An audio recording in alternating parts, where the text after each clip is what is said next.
Hello, DragonCon. My name is Matthew Malice, and welcome to Polyhedron Presents Rolling Up an Actual Play. And before we get into what the heck this is all about, let me introduce my co-panelists here. I got Joe Arid of the Pokemon Go podcast. How you doing? Doing good. Excellent. What do you do over there at the Pokemon Go podcast? I do all kinds of things like talk. Like talk about Pokemon Go. Pokemon Go. And catch them and turn them into candy. Yeah, that's what we're all about here. All right. And then I got Anthony Reed from Adventures Incorporated. Hello, Anthony. Hi, how are you? I'm good, sir. And how is the adventuring going? It's going actually really well. We are in the last half a year of our initial 5-year campaign that we ran. So we're rounding out the first campaign, and it's getting really tense and exciting. So there's good stuff happening, and quite a backlog if you're interested in joining. Yes, just a wee bit. Just a wee 4.5 years of content. It's fine. And I have, oh my lord, I've just forgotten. Alon from the Quid Pro Roll podcast. Wow, that's a mouthful there, sir. That's the whole goal. That's the whole goal. Yeah, we decided, the best way to grow anything is word of mouth. So we wanted to make it as difficult as possible for people to say. That was the early on, yeah. Yeah. So and tell us a little bit about that podcast, sir. Yeah, Quid Pro Roll podcast is an actual play where we have a partnership with the women-owned comic book and game store here, Alpha Comics and Games in Willow Richmond, and they DM. And I am the creator, producer, and one of the embodied flesh players. If you were ever wondering what Johannes looks like in the flesh, here it is. He has a mustache and he's slightly taller than a halfling. All right, excellent, guys. Thank you very much for being here at the virtual DragonCon because, well, COVID-19 sucks and we are all stuck at home, but we're going to make the best of it. So to get started on this panel, we're going to, we're talking about actual plays. So let me ask the panelists here, what is an actual play? Am I even using that term correctly? We'll start with Anthony down there. So I think the interesting thing is that the industry has tried to find its way to settling on a term, and there are several. But ostensibly what we do are we create shows, podcasts, live streams, recorded shows that are a group of players coming together to play some sort of tabletop game and share in that collaborative story and pass that story on to the audience. And that is essentially the base pieces that make up an actual play. Very similar to like what you would see a Twitch streamer. It'd be like, hey, that guy's playing Call of Duty, that guy's playing Ghost of Tsushima. He's playing something, we're watching it. And that's essentially what an actual play is. There's many different terms. What about you, Alon? What do you consider as actual play, like a good term, or what would you prefer to use? If people understand what it is, then it's a great term. Just if I can say actual play and someone's like, oh, tabletop gaming, then perfect. A lot of times I just say, I do live entertainment for tabletop games. Like try to really boil it down to that core element. Mine is of course a lot more chaotic than that. Most of the productions, Quid Pro Roll is by far the most polished thing I do. I have a lot of other ones that are much more chaotic and ridiculous. It almost pains me to try to make them sound like they are organized enough to be called an actual play or something.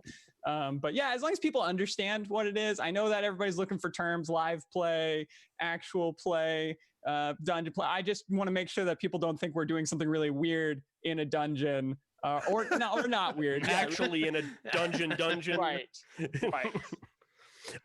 And so also have heard the term like RPGE as for RPG entertainment. That's also another one. Live play, actually, I like live play a little bit better personally, just because it gets what you're trying to get across more. I just want people to know I'm not dead yet. I'm still going. Fair, that I matter. Yeah. And Josh, what do you think about like what an actual play is and like what good terminology that you like to use? Joe. Can you hear Oh, me? sorry. You said Josh. I was like, who's Josh? It says Josh. I apologize. My bad. Yeah. So, I mean, actual play, the terminology, at least in my mind, is there to just differentiate between people talking about tabletop games in general or doing reviews versus actually playing the game. Mhm, And so, mhm. personally, I've always liked the term actual play. And I think on the other side of that coin, on the other side of that coin, Joe, it differentiates between a fiction podcast that might be written and performed and what we do, which is really between the two things. It's a lot of improv, right? What we're Yeah, doing is it's a little bit of scripted because you got the GM there. He's like, I'm going to run this game for my friends and we're going to record it. That's essentially what it is. But a lot of the action and what happens is all improv because that's part of the appeal of role-playing games for us in general, is because we want to see sort of the unknown to come out during play, because you got many serial like scripted podcasts. They write up a script, they do their lines, they polish that up, but there's something fun about like that unlike X factor that comes in with playing and rolling dice with your buddies, no matter what game you may be playing. So now that we sort of defined our term of actual play and kind of just what it is, we're here to talk about how to put one on, because all of us here have put one on some level, be it just audio only, where kind of like a podcast where people just listen to it, download and listen to it, or video, where we do and either like Zoom, like we're doing right here, recordings, or even studio stuff, which is, if you're familiar with Critical Role, that's a studio sort of recording situation where everyone's in the same room, everyone's got a lot of equipment, expensive equipment, all directing and trying to create a very polished experience, even though there's a lot of chaos involved.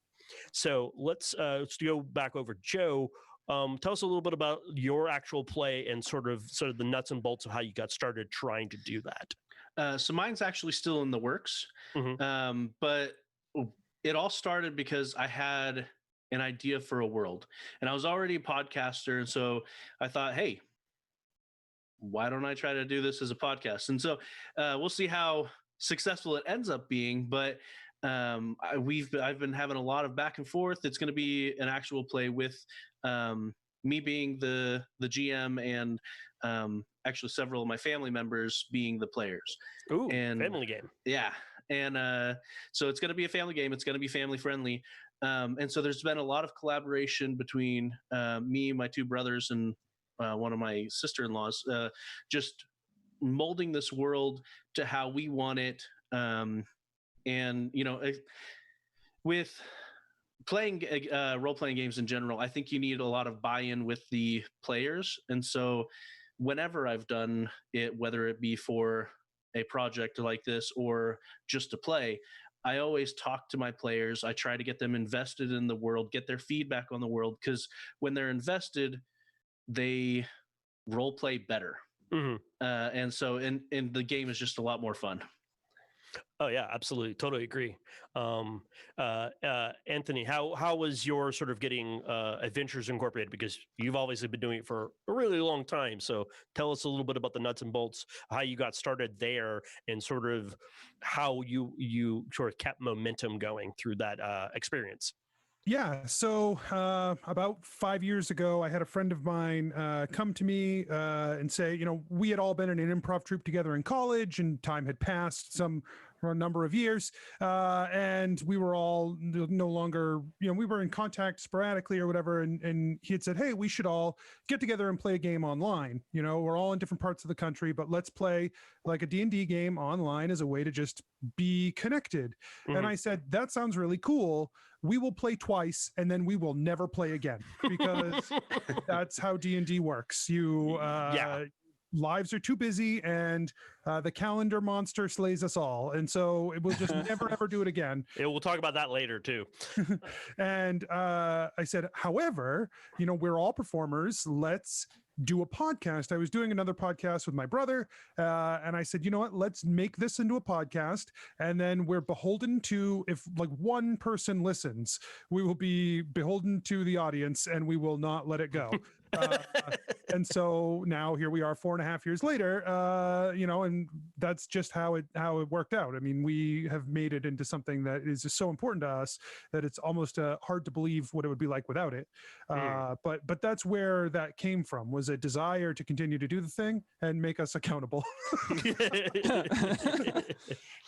And Alon, what about you Quid Pro Roll and also Goblins and Growlers? I also forgot to mention that one. Yeah. So I've done now, which is kind of crazy to think about, but I've done all the things.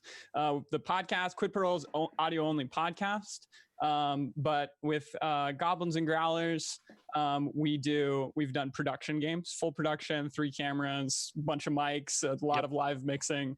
And those have been for charity stuff and things like that, but super fun and very stressful. And then we've also done I've done live events with Celebrity D&D, which is where I do I DM for voice actors, usually for charities. I've collaborated with Whose Role Is It Anyways? Because we're all friends from improv days. And then I also am doing a live play right now on Twitch called Disease Save, which has raised over $4,000 for COVID relief nonprofits. Yeah, which is really awesome. The people who I play with, they're all professional cosplayers, so they make it look really good, and then I'm just there. I'm just me. But so I've done all of them, and they all have their own intricate difficulties that they come with. But I how I got started definitely comes from exactly what everyone's expressed, which is I had a group of close friends. We all really loved hanging out with each other, and we were like, "Hey, do you want to make it more stressful to love hanging out with each other? Let's do that." And and Quid Pro Roll was born. That's good, because all of us obviously we're all gamers. We love to game, and I think part of our desire is not just to have a game with our friends, but also show it to the world. We're here to entertain other people with our shenanigans. I mean, that's really important to us. So we need to think about you got to enjoy doing it. You're not going to get rich, just like normal podcasting. You're not going to get rich. You're not Critical Role. You're not going to. I could go into a whole other cast about Critical Role and the impact that it has had, good and bad, on role playing. But in general, you're there to entertain, and you want to present yourself to the world. So let's work on this. What's our we want to start doing this. How do we get started? Generally, you want to obviously get people together, and you want people. There's a couple questions you need to immediately answer is, what are you doing? Are you doing it via Zoom? Are you all in the same room? Are you doing audio only? Are you doing video only, or video audio? How are you releasing it? YouTube? You doing it live? Twitch? That's all technical sort of logistic ones. Then we got the question of more of the gaming stuff, what game are you running? What game does everyone want to play? How does that game, the mechanics and everything, impact what you're doing? So Joe, you're going to use what system were you going to use? We'll start there with the idea. I want a game. I have a game. What system am I going to use with my players? What game are you going to use for your future endeavor? We're using D&D 5e, 5th edition, but we're doing a lot of homebrew. So we've over the past few months, what we've done with all of this COVID craziness, while we were putting delays on our actual launches, we've been playtesting, trying to get stuff more and more balanced. And making tweaks here and there. So, obviously, so you think 5th edition D&D is a good vehicle for conveying what you want to do with the game, not only as a game master, but also to entertain the audience. Yeah, a lot of people are very familiar with 5th edition, more so than I think any other edition before it, I think it'll be a great vehicle to express and do what we want to do. Okay. For adventures, for you guys' games that you do you all do 5th edition as well? Does anyone do not 5th edition? Yeah, we do 5th edition primarily just it's the most ubiquitous. Like that's what people want to listen to. That's what they understand. That's what they know. And that was the one I was most familiar with and most comfortable with. I've done like some experimenting with some other systems, and like maybe we would do some like bonus stuff on the side in some of those. But 5th edition really is like sort of our meat and potatoes. Correct. And Alon, what about you? Yeah, quid pro roll. Like I've been listening to Adventure Incorporated. Very similar in that it's 5th edition with like rule of cool like applied over the top of it. Is for quid pro roll. Disease Save, which is my weekly Twitch fundraising game. We're doing Merkborg. Merkborg. Yes, which is really it's metal themed. You can die at any moment, and sometimes if you level up, your character gets worse. So and the world could literally end at any moment. Any moment. Like, I think we're 1D1 away from world ending, and that happened, of course, in the first like 10 rolls. But the Merkborg has its own really unique. We chose that one because there's some unique comedy elements to that, and because I already did a 5e, it was good to have something different in case people wanted to see some new systems. And it was really cool that Merkborg also won the awards that they won. Their lead artist has donated to our charity stream a few times. Cool. So yeah, Congrats. super cool. And then the other system I use is like when I do live plays. So when I'm playing in front of an audience, when I'm DMing, I use a system that only uses D20s. I take out, it's basically like as simple, like closer to an AD&D sort of like skim the rules, take only what's necessary, and make it as streamlined as possible because you have a time limit and you're trying to engage an audience. So that's what I use for that sort of stuff. And Alon brings up a great point. If you're like, I want to do this with my friends and I want to showcase it, is the game system will impact a lot of aspects of how people enjoy it. Alon said, I got to do a live one, which means I'm in front of a live audience in front of everyone. I need to strip this down to the bare bones so that I still have my chaos. It's not scripted, nor is it purely improv. It's all improv, but it's not just we're just making stuff up. There are no quote unquote rules. Whereas if you have something that's not like you're recording, maybe you're willing to go in and like get into the nitty gritty of the system, like 5e or even like Advanced Dungeons and Dragons, like the old school stuff. And you really want to get crunchy with it because that will all impact how people consume it, and if they consume it for what reason they consume it. Because some people like listening to all of the crunchy stuff. Most people don't. It really depends on where you're kind of targeting your audience. Because I am want to explain real quick is when we do this actual play, you're trying to bring obviously a product to your audience, so you got to keep that in mind with what you're doing. We're doing Star Wars right now for as one of our actual plays, but we have done story path system. We've done Trinity Continuum. That's been very interesting because it's actually pretty quick, but it still get a little finicky, especially since it was an early playtest access. But Star Wars seems to be working out pretty smoothly for us as far as that goes. Obviously, you all said 5e is the big 800-pound gorilla in the room, just because everyone knows it. And Alon's mentioned he's using Merkborg and other systems to sort of showcase what other role-playing games, because D&D is not just all that is role-playing. So once you figured out what you want, the game you want to play, and you want to talk to you have your players. That just reminded myself of something. I apologize. Something about D&D that's really important, and why I think a lot of people use it, is most of the game system and the IP in there is open gaming license, which means people are free to use that content as they see fit. It is a bit, it could be, I'm not a lawyer, I haven't talked to a lawyer about this, but generally actual plays and live plays are transformative. You're doing your own thing, so the hammer shouldn't come down on you on that. But when using a system or a setting that is owned by someone else, you'll have to keep in mind with the IP nature of that. And I think, Anthony, I know you've had to deal with a good deal of that. Can you explain a little bit more about that situation? Yeah, I mean, I think in general, actual plays have been very lucky in that Wizards of the Coast has seen the 5th edition actual play for what it is, which is a walking advertisement. And as opposed to, maybe some other very high profile companies, CBS, that maybe don't realize when people are doing things from a fandom that it helps build your brand. But the there are certainly concerns. At one point in our show, we use a beholder. A beholder is not part of the open gaming license and is part of part of Wizards IP. They own the concept of the beholder.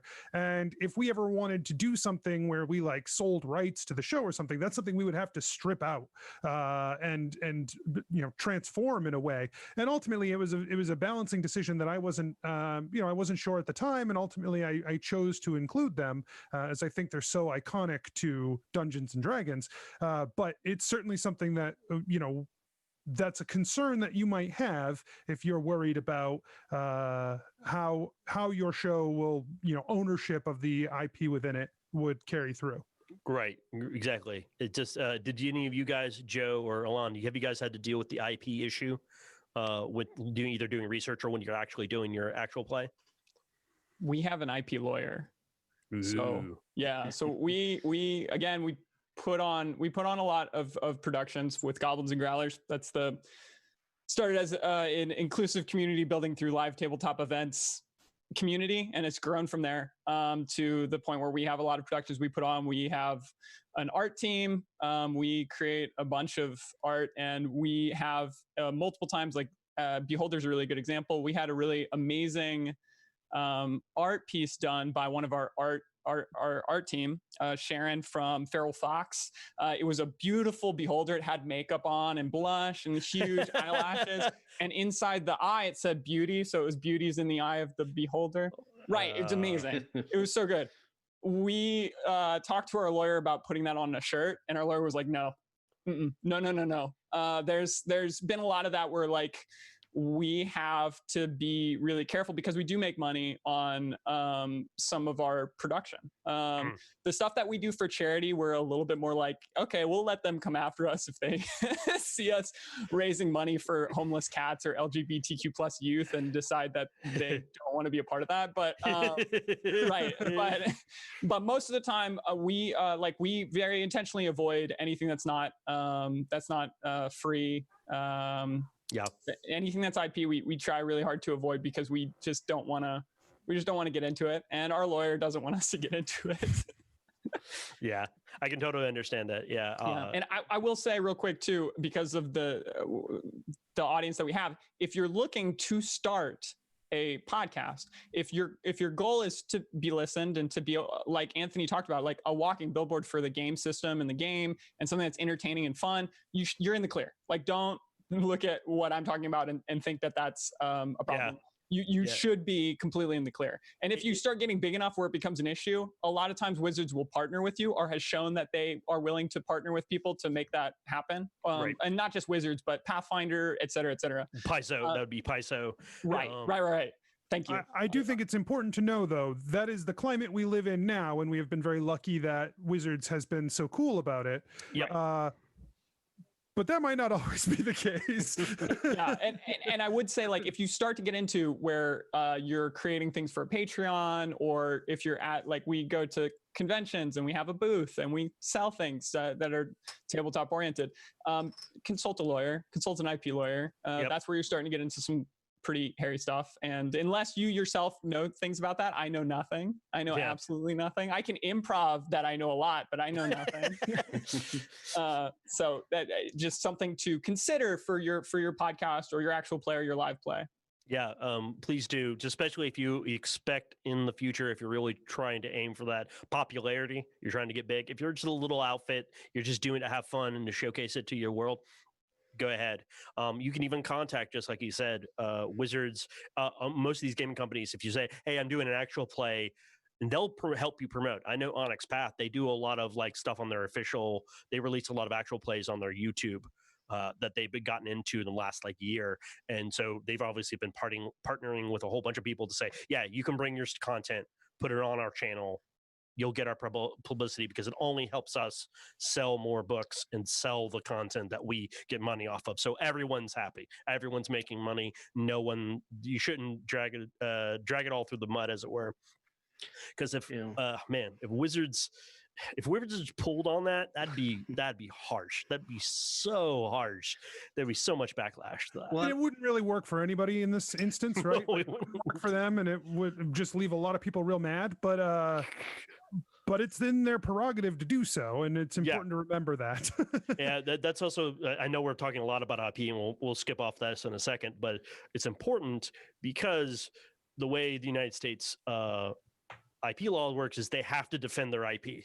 Because if they can't actively defend it, they lose. They start actually losing their rights to it, and then people can. There's a reason why Disney has spent a lot of money changing the IP laws that exist, because Mickey Mouse would be in the Public domain. Yeah.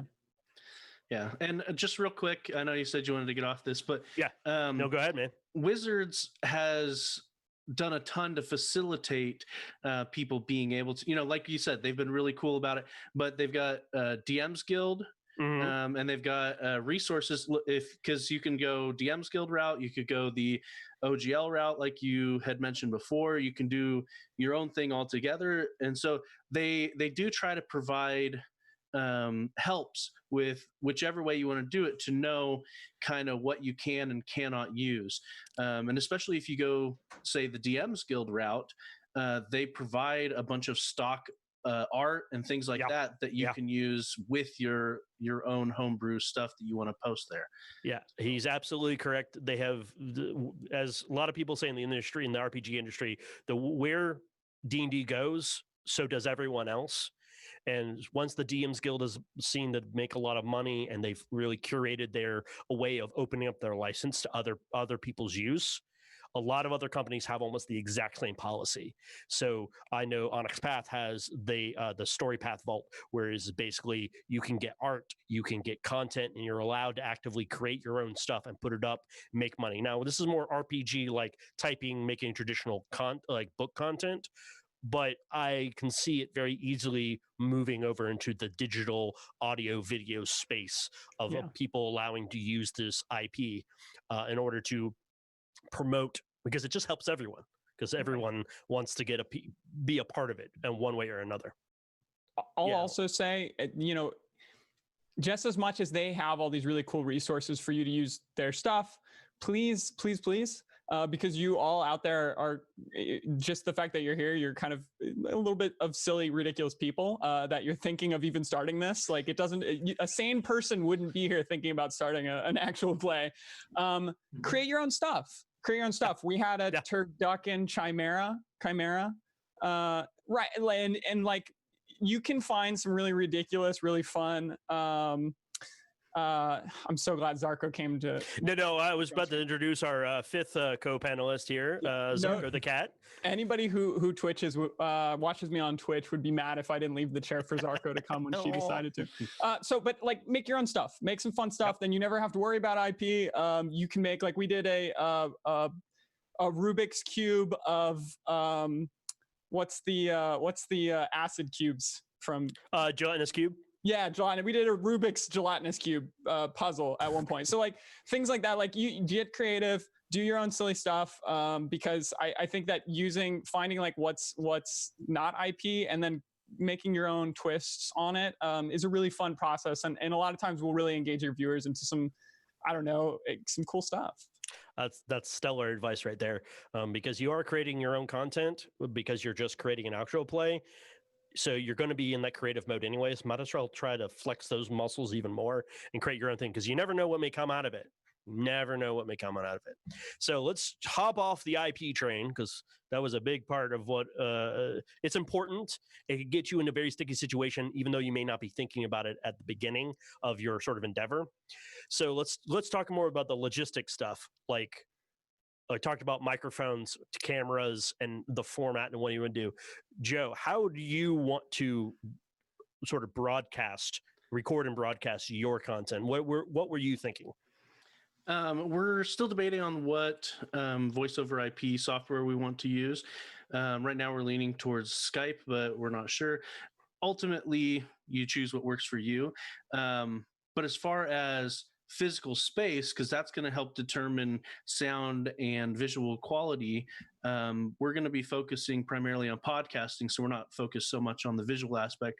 But we just my brother, he's going to be recording from his basement, and cement walls. It's not acoustically good, So we actually went out, hopped online, bought 2 king size foam toppers, and he has now plastered the wall in front of where he's going to be recording, and partially on the 2 walls next to it. So kind of a little horseshoe, and the sound quality is just night and day difference there.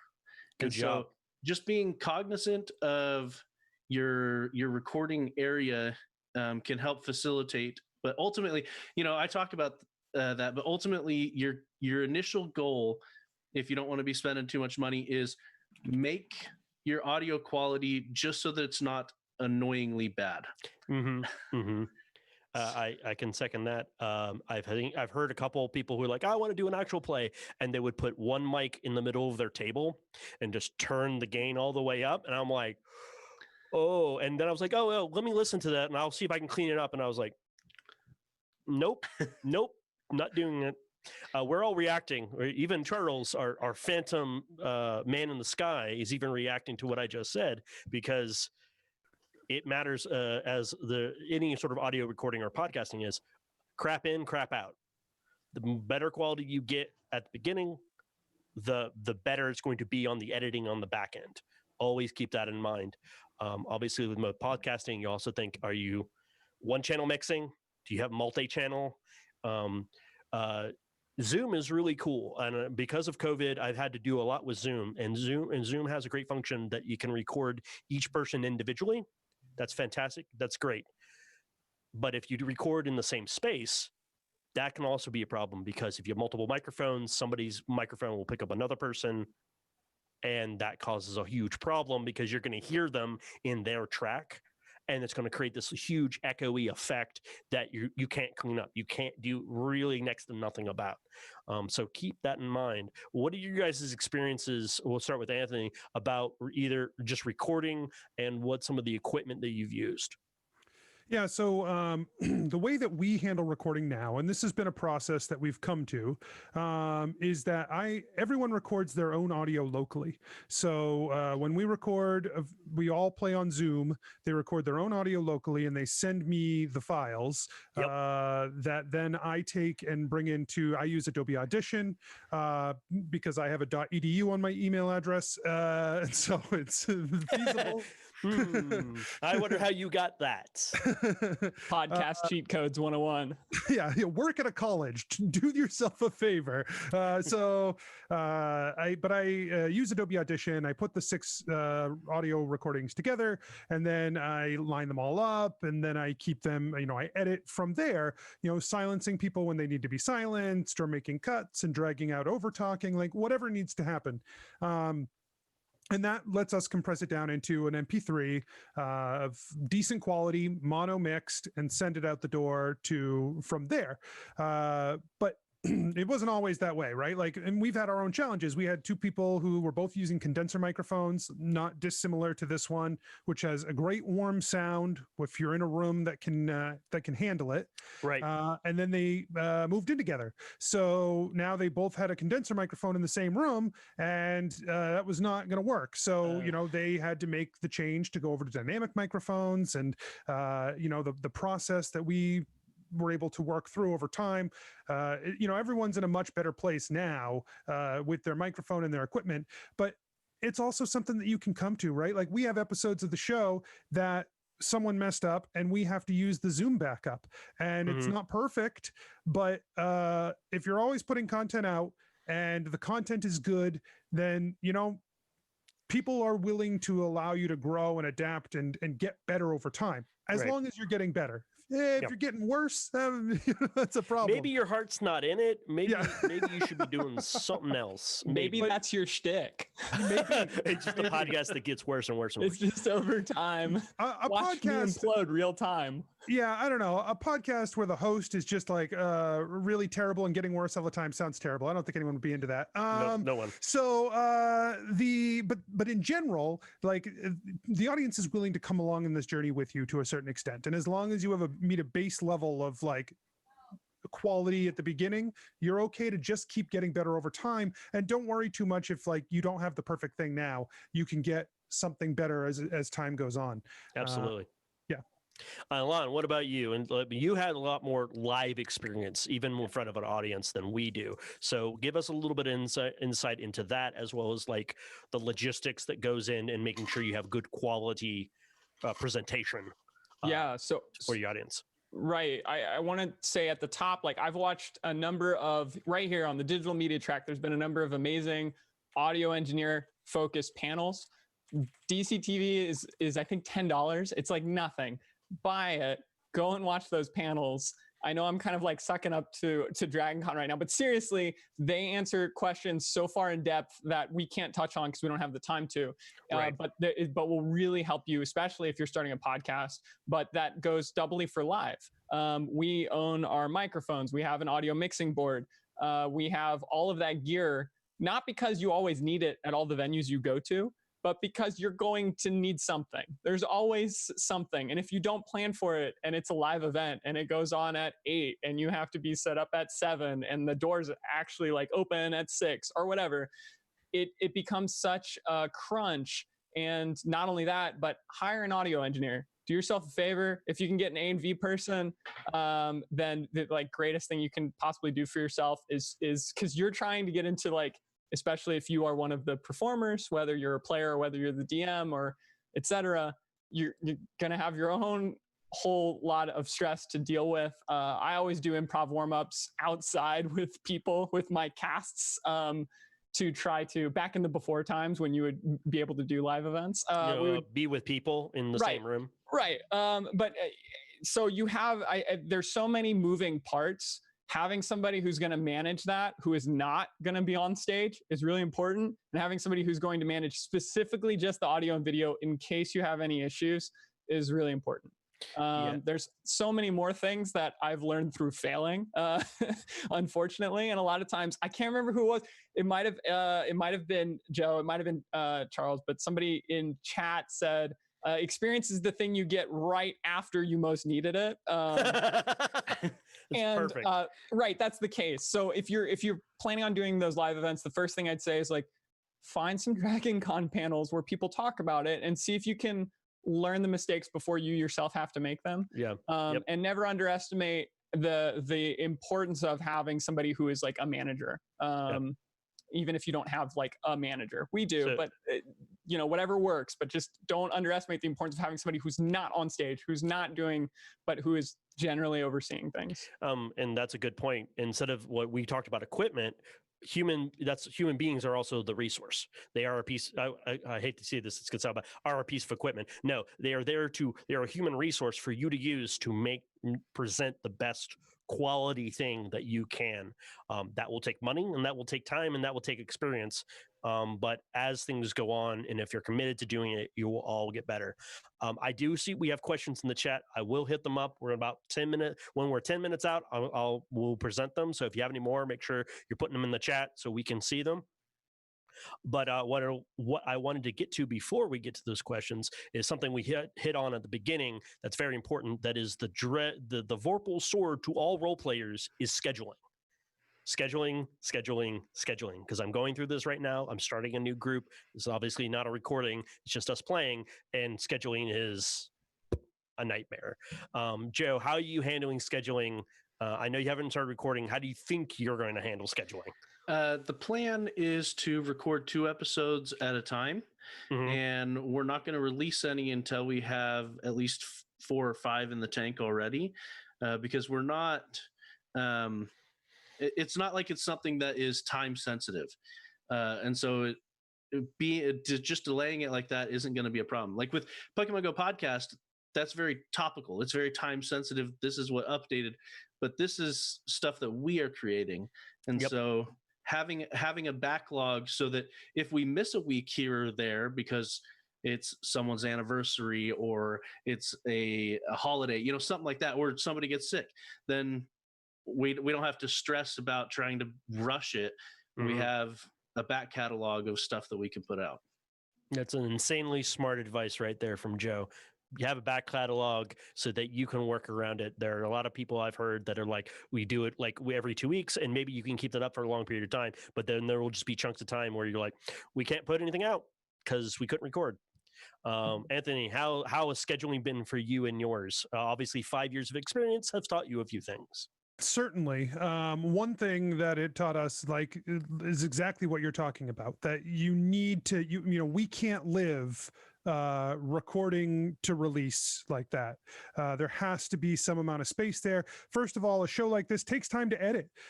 We record for about 3 hours and we pull from that 2 hour and 15-minute episodes. So there's a break in there. There's enough dead air in there. There's enough us trying to do math that there's enough things to cut that we usually wind up with 2 episodes out of a 3-hour recording.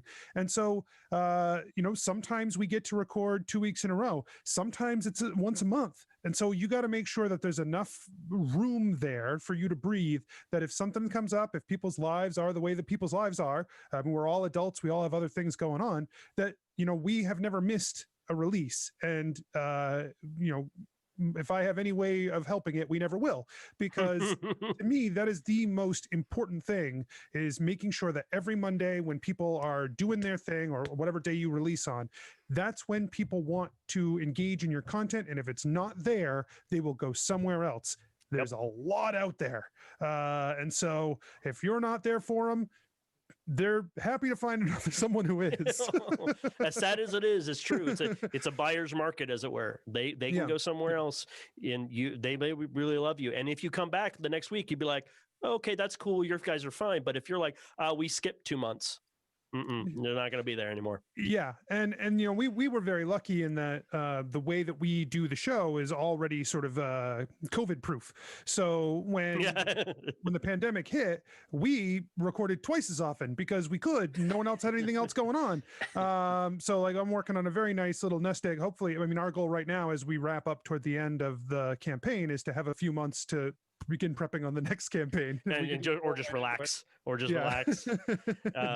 What is relaxing? You live a podcaster's life, sir. Yeah. Alon, how scheduling been for you guys? Because obviously you have gigs to get to, you have plate venues you got to be at, so that actually adds another element to it. Yeah. So when it comes to recording, it's a job. You set the expectations for what your goals are up front. And if your goal is to produce a podcast, then recording is a job. You have to be there. There is no excuse for being there unless you're dying. If you're dying, then bring a doctor's note sort of thing. Literally, here's have to the priest. Right. We have to operate on that because there are going to be like weekends where, if we are invited to perform at a convention, for one of our other productions, that's a couple of the voices on the podcast who are not going to be there. So like, we have to hit the times that we have. And I think that just as what everybody has talked about already, like you have to hit it because your audience is expecting an episode. And if they don't have it, they already know, Quid Pro Roll's not out. I got it. Polyhedron Adventure Incorporated to go get to. And after that, like there's some Pokemon Go content that I've been really trying to, I need to catch up on. So, there is not only is there that expectation from the audience, but I think also you need to have that expectation of yourself. Like, and sometimes that means if you're smart, you have a big backlog of episodes before you start releasing them. We've run into the time where like every now and again, I have a little prelude to our episode where I'm like, hey guys, it's been a long month. So this episode is 30 minutes. Please, we love you so much. We will have a nice, long, chunky episode next week. But this is just where we're at right now. And the nice thing is, if you create stuff for your audience and you really and you really listen to them and you're connected to them, they'll understand. Mm-hmm. And so don't feel like that is the end of the world. But at the same time, you do have once I think Anthony said it at the top, when you have one listener, if you have just one, you have an obligation to them. If you've created the story and if that was part of your goals in making the podcast or making the entertainment. Yep. So thank you guys very much. We're going to take some questions. We got about 5. If Charles is really nice to us, maybe 10 minutes. So we're going to go rapid fire through these. All right. First one, which is the most important question. Alan, is that your real hair? Yes, I showed it. I love that question. I was like, I gotta say something. Yeah, it's very Northern European. Yeah, and that's also his mustache. So as an added bonus, I glued this on. This was a lot of Rogaine before the show. just lather it on. So this is a good question, I think, because we really couldn't hit on it because, man, I could speak for like 4 hours about this. How do you pick a topic, theme, or genre for your game? Let's talk about that real quick. I'll do a 10-word answer. Yeah, kind of like any other game that you would run. Like that's my thing. It's like whatever sparks your joy.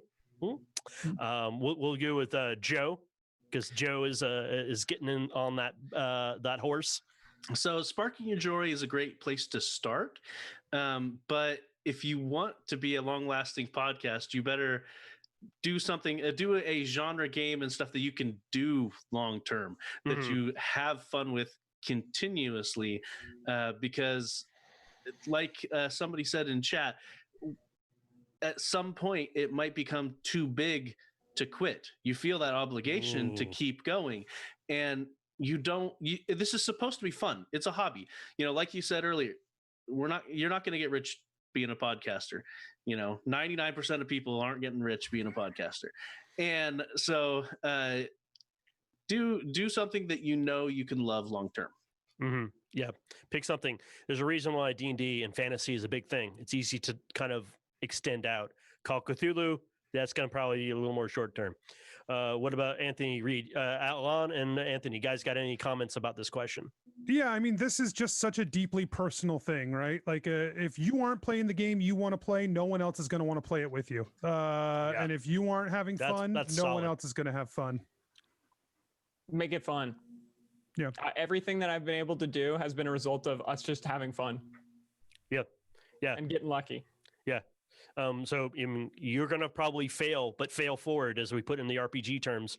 You're going to fail, but learn, and then try to spitball that into success later on. The next time you get advantage. So if you roll a 1, you get one more chance. Yeah, exactly. Just work on that luck feat. You want that luck feat, man. That's broke tier. Another question is, how do you deal with people whose work a rolling shift and can't commit to a specific day? I think I have a great answer for this one. I had a person in my game who then this happened to.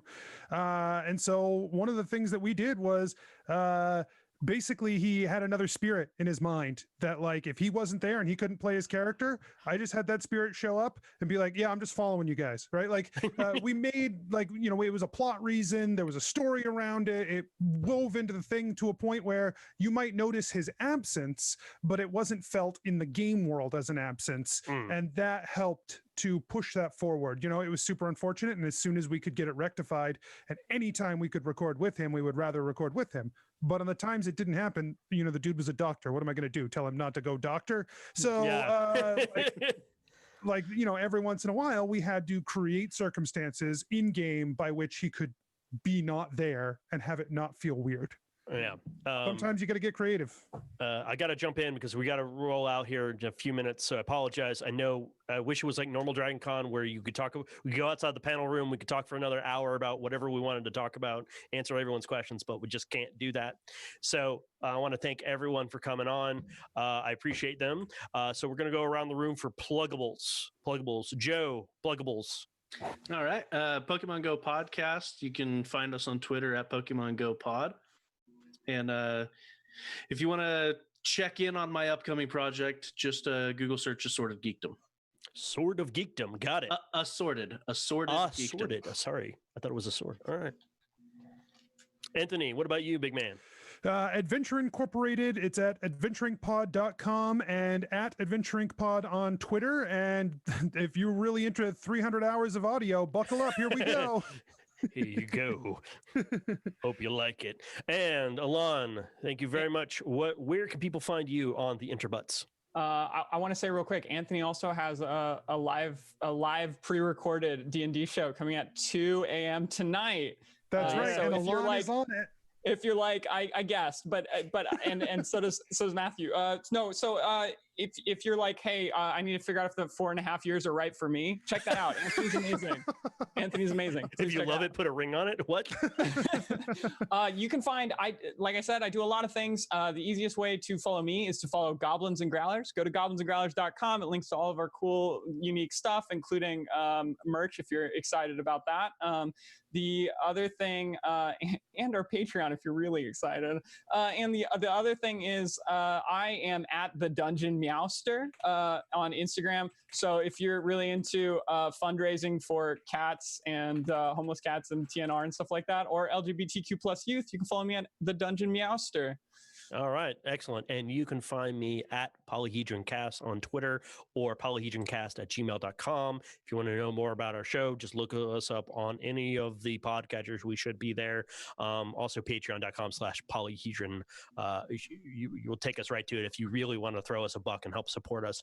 But regardless, I want to give a big shout out. Thank you to my panelists.